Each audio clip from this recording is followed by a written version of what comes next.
miss you so much. I wish we were together, but we're not. So we just have to make the best of it.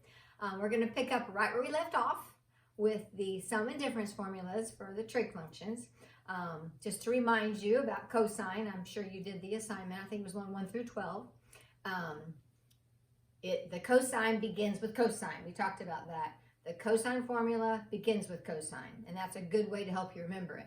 And it bounces back and forth. It's cosine, sine, sine, cosine. Sines are not the same. Remember that? Okay, so we're going to move forward now. We're going to do sine and tangent today, and we'll just add to that assignment the 1 through 12. We'll extend it. All right, here we go. The sine of the sum and the sine of the difference.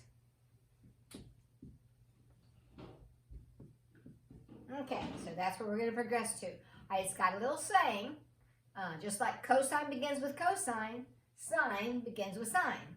And it's not bouncing back and forth. It's together, together. Let me show you what it is. It's sine, sine, cosine, cosine. Sines are the same. So you can see it's not the same as cosine. It's different. Sine, sine, cosine, cosine, sines are the same. So when I write out the formula, remember these are multiplied. Whoopsie, sorry. And sines are the same. So this is the sum. Then in the formula, it also is sum, the addition.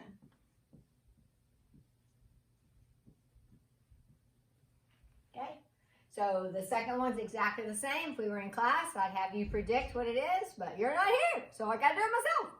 Now here it goes. Sine, sine, but not addition, it's subtraction, so minus.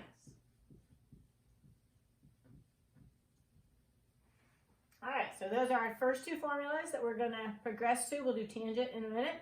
Let's do an example. Look down at the examples underneath the big box on your graphic organizer, right in this space. The second one, we did cosine before. We're going to do the sine.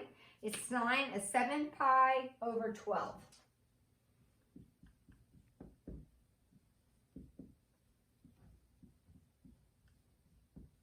All right, so we can't, it's not on the unit circle, so we've got to try to come up with a way that we are using the angles on the unit circle in order to add or subtract to get 7 pi over 12.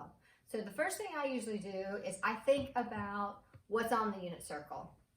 And basically, we're looking at pi over 6, pi over 4, pi over 3. Those are the ones that generally we're using. Sometimes we have to go over into the second quadrant. But let's just start with these.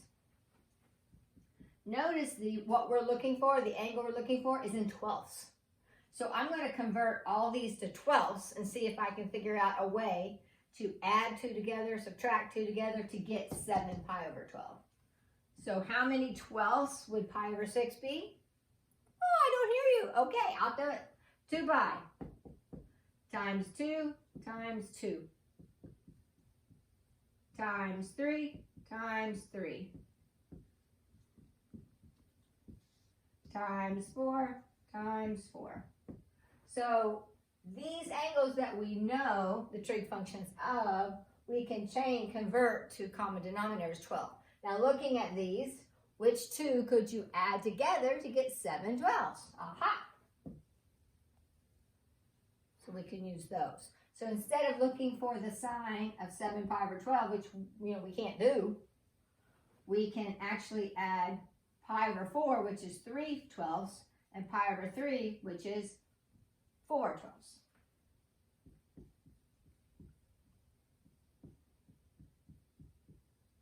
So you're going to have to figure out, what 2 angles that you can add or subtract to get what you need.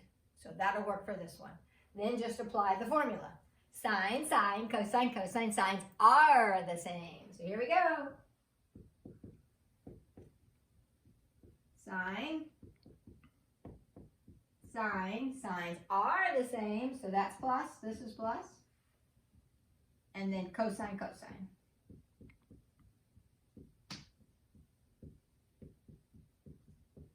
that ran into that, okay? And then you just do the work, do the math. Here we go. What is the sine of pi over 4? Radical 2 over 2. What's the sine of pi over 3? Radical 3 over 2. What's the cosine of pi over 4? Radical 2 over 2.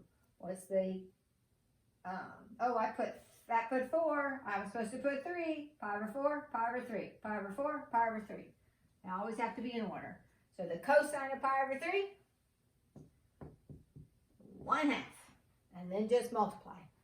Radical 2 times radical 3, radical 6. 2 times 2 is 4. Radical 2 times 1. 2 times 2 is 4. So we have a common denominator. So it's tradition, it's custom to go ahead, since we have a common denominator anyway, just go ahead and put them together. So final answer in best form, there it is. All right, so that is using the sign of the sum or difference. In this case, we use the sum formula, okay? All right, so next we'll do tangent.